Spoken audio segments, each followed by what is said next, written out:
Hey y'all, it's late at night and I just feel the need to share some thoughts with y'all. And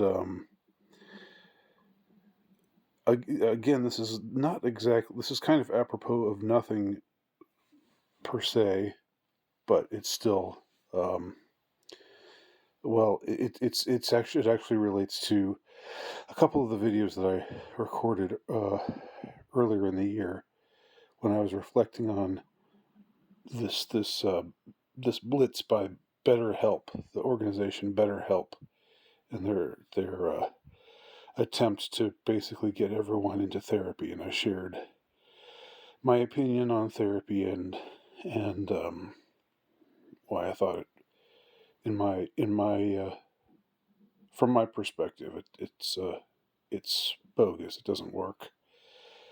Um, and I don't want to tread old turf, but if you want to look up those videos, just type in Andy Nowicki therapy, and you'll get. I think I recorded a couple of those. Um, what I was thinking about today, what really struck me for some reason today, I was thinking about how, I mean, it's no secret the misery index is quite high. We are awash in misery in in the current state of the culture. I think it's safe to say that we're less happy than we were, say, 50 years ago, 60 years ago, 70 years ago. And there's surely a variety of reasons for that. But um, it made me think, okay, there's a couple things going on that just don't seem to that uh, shouldn't be going on at the same time. Now, of course, correlation, uh, equal sign, X out, causation, and all that. To correlate doesn't mean to cause. But I think that these two things are correlating is just it's pretty striking. Okay. The first thing is something that has been often remarked, and that is that relations between the sexes especially amongst the younger people, uh, are have never been worse since dating apps became a thing. So you'd think that dating apps would facilitate, one's social life, one's romantic life, that it would help people, find others with whom they they could be in a happy relationship with. And so you'd think that would be the case, but the case has been, in fact, the exact opposite. And I'm not going to go into all the reasons why that is here.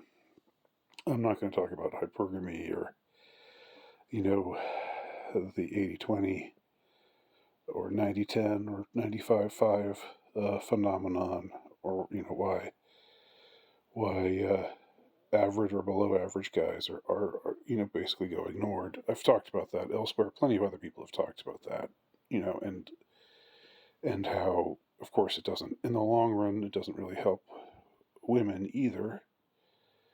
The only ones who are pleased as punch with this new dispensation, this new carnal dispensation, if you will, are the very top tier men, because for them it's just shooting fish in a barrel. They can get what they want whenever they want it, and men are more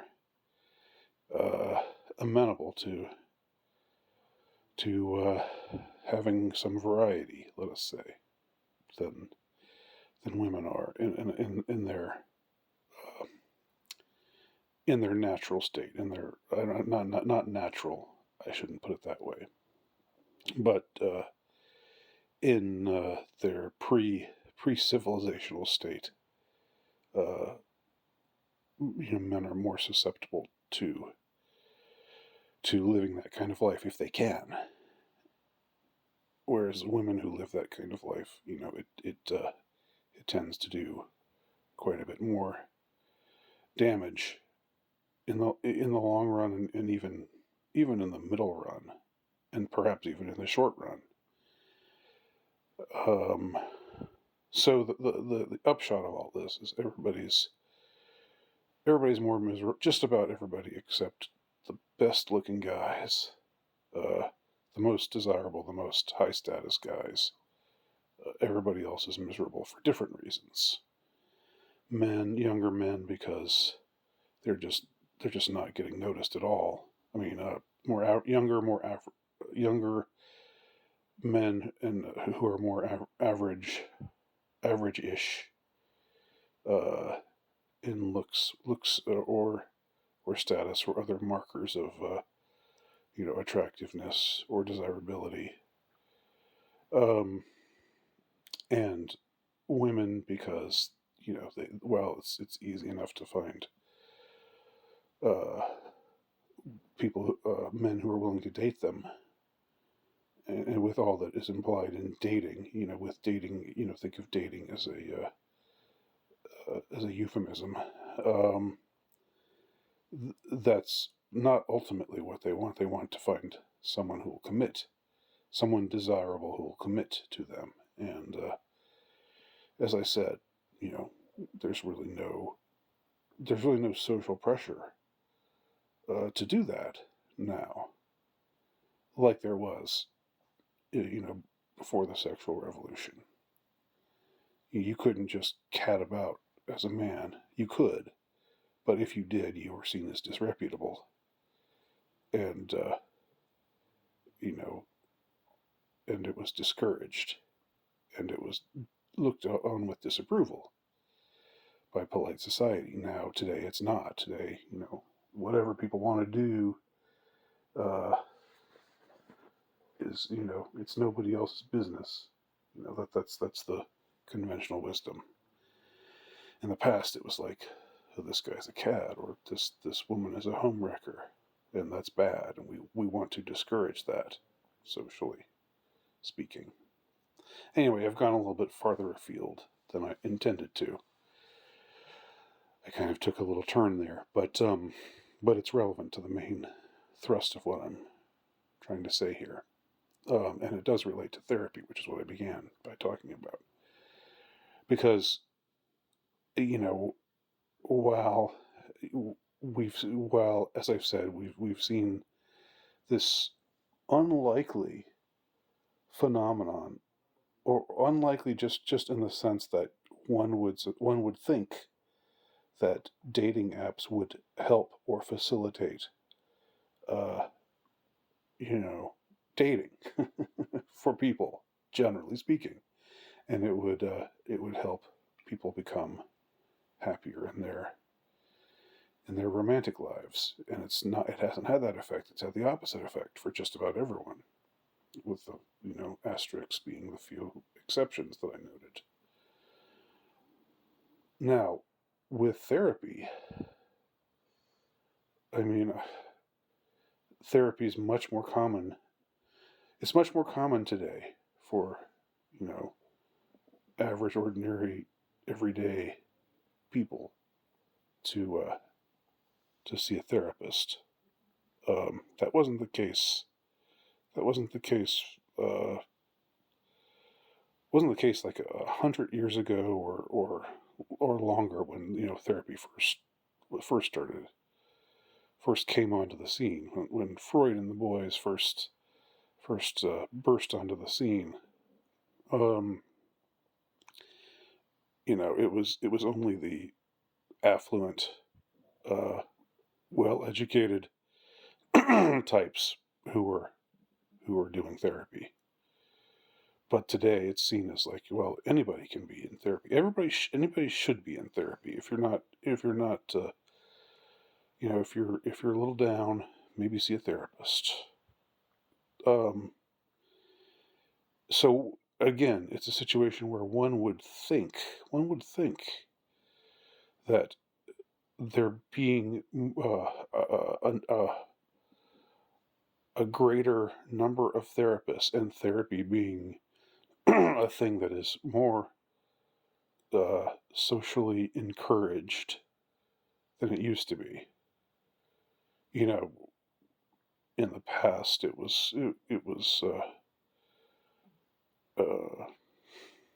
it was exclusively for a certain type of person, and today it's seen as something that everybody should be doing, pretty much. And that's what the BetterHelp thing, when I started blitzing these BetterHelp ads, which help you find a therapist anywhere, just on demand, just facilitate the therapist hunt for you, and get you set up with someone so you can start on your therapy journey. Which, as I said, you know, um, I'm not I'm not saying it can't. I'm not saying it's never effective for anyone, and I'm not saying that there aren't therapists out there who aren't astute and who don't sincerely want to help, and who maybe in some cases do help. Um, but like I was talking about last time in my last video on this subject, you know, reasonably speaking, therapy should just be something that you do for over the course of maybe 4 or 5 months, and there should be a plan of action, and you should get these tools from it, things to work on, and then you emerge back out in the world with your uh, uh, in a more well-adjusted way, thanks to the tools that your therapist has assisted you with finding. Um, that should be the case, but more often than not, therapy just becomes a forever thing. People see their therapist for months and months and years and years. And it's like, where's the plan here? What's the plan, Stan? What's the plan, Jan? Uh, there is no plan except keep coming to my office, every 2 weeks, or with whatever regularity you come to my office, and not coincidentally, pay me because this is my job after all, And I talked about all that before. So here's how. Again, here's the thing. Just like dating apps have corresponded to or correlated with, and I would say there's ample evidence to show that they've been the cause of greater loneliness, greater dissatisfaction um, between the sexes in romantic relationships. Um, just as dating apps have made relationships worse, therapy, the abundance of therapists, um, the growth of therapy, uh, both in the sense of there being more licensed therapists about than ever before, and also in the conspicuousness of therapy as a desirable, uh, respectable thing for everybody to do, not just neurotic uh, upper middle class intellectuals or even upper class, hoity-toity, well-to-do types, which is what those were the ones that those were the connoisseurs of Freud and the boys, and Freud knew who his audience was, and he was playing to them, I would say, in many ways. Um, I mean, he went from, after all, he went from at first thinking that believing that there was widespread what he called child seduction, which by which he meant child rape. There was an abundance of that of child sexual abuse happening and causing these kinds of things in these upper class families. He realized, that's not really going to help get me on their side if I go around accusing them of being a bunch of incestuous pedophiles, like to rape their sons and daughters and nephews and nieces and all that, and just being depraved. So what sells better? The Oedipal complex, the Electra complex. Is this too cynical a take on Freud? I don't think so. I think he was a savvy businessman. So, anyhow, now, or then in the late 1800s to say 1920s, 1930s, only a select type of people saw a therapist, but now everybody sees a therapist, and it's like de rigueur to see a therapist if you're ever feeling a little bit down. But that doesn't seem to have helped make people happier. So again, what gives? It's I think it's something that where it's harder to show the correlation, the causation, than it is with the dating apps showing with dating apps being the cause of all the strife and the bad feelings and the depression and the anger between the sexes. But with therapy, it's like there's a definite correlation. Now it's harder to show that people are going to see a therapist and becoming more miserable, because how do you really? I don't know how do you come to that kind of conclusion? How can you? It seems hard to empiricize things like that, because if someone starts to see a therapist, they're probably already depressed. They would probably already self-report being depressed, and you know, um, so maybe the case could be made that these therapists are just trying to help for the most part. They're not. They're and it's maybe somebody could take the other side and say, well, if there were no therapists, think of how miserable. Think about it would be even more miserable. People would be even more miserable than they are. Just the same way they did with the shot, right? Where at first they said, well, take this shot and you won't get dread, dread plague that has a 99.7 plus recovery rate. And then when that turned out not to be true, when people were getting it and still getting this supposed dread plague, then they said, oh well, you see, the fact that you got it means that now you're not going to die of it. It reduces the severity of it. This is how they change their tack. And the thing about that is there's no way to show. You can't compare, like, if person X got the shot and then got the bug, and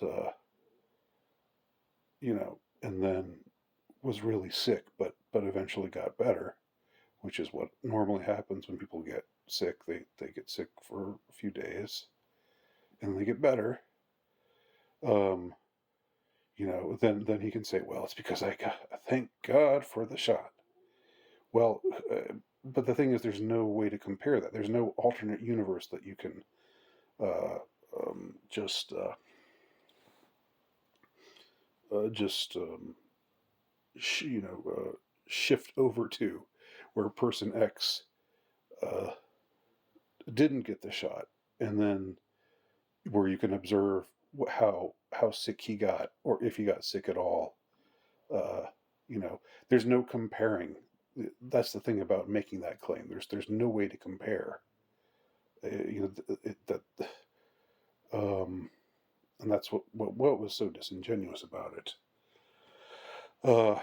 And just like with therapy, there's no real way to compare how you feel, or how you would be feeling, what your mood would be like, whether you'd be sad or depressed or blue or suicidal or whatever, or maybe you'd be maybe you're less suicidal now, because even though you're still suicidal, you're less so because you saw a therapist.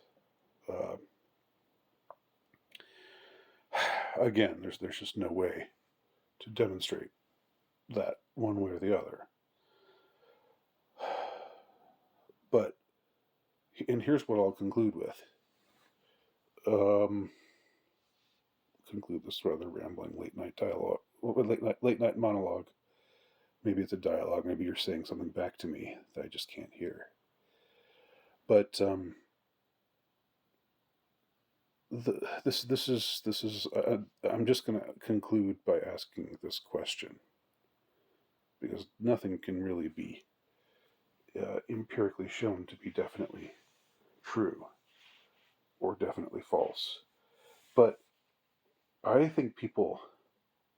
I think there's a lot wrong with the world today. A lot wrong with the way things are. There's a lot wrong with the culture that they've helped to create, that the psychopaths who are in control have helped to foster, the sort of world that they're creating for us is a world in which uh, misery is definitely going to be enhanced, because what kind of a world are they creating?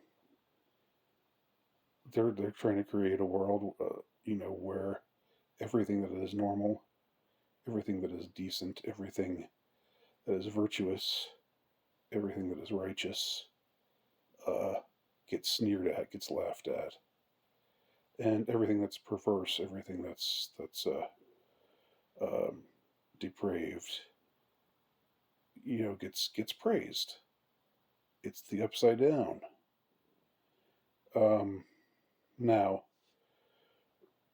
are people unhappy in that world? They should be. That's not a world where that tends to create happiness in anyone, except, uh, like I said, except the psychopaths, the reptilians, who rule the rest of us, the ones at the top of the food chain, just like with the dating apps, the guys at the top of the food chain. In that case, though, they're not.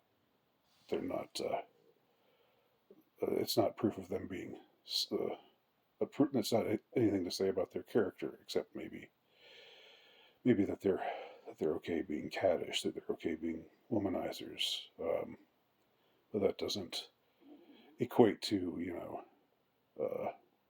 the sort of things that those who place themselves at the top of the food chain in this world. Uh, the principalities, powers, thrones, and dominions of this world. It doesn't compare to the kind of things that they're doing, and the kind of things that they are encouraging. So maybe therapy is uh, a way to try to get you to say, well, you know, I'm unhappy in this world, you know, uh, but I've got to live with it anyway, you know, and just to be ultimately to be resigned and to be because you know you shouldn't be happy with the way things are. It makes perfect sense to be miserable in a world where the way things are what they are now. There are things you can do about it to cut out that misery, to not let that misery get to you. But if if it does affect you, then that it's only natural that if you have healthy uh, healthy concerns, uh, you would be um, unhappy in this world. But you see your therapist, and that that supposedly I don't know that you learn to cope, you learn to adjust to things that you shouldn't be adjusting to. You should be demanding a better world. Uh, you should be trying to create a better world. You should be living a better life. And so that's just something to think about. Is like, is therapy the opiate of the masses, more or less? You know, is it the opiate now that it's for the proles? Is it the opiate of the proles, the so-called proles? You know, uh, the peons, the hoi polloi, the goyim. Just something to think about. I don't know. What do you think? Either let me know or don't. Thanks for watching.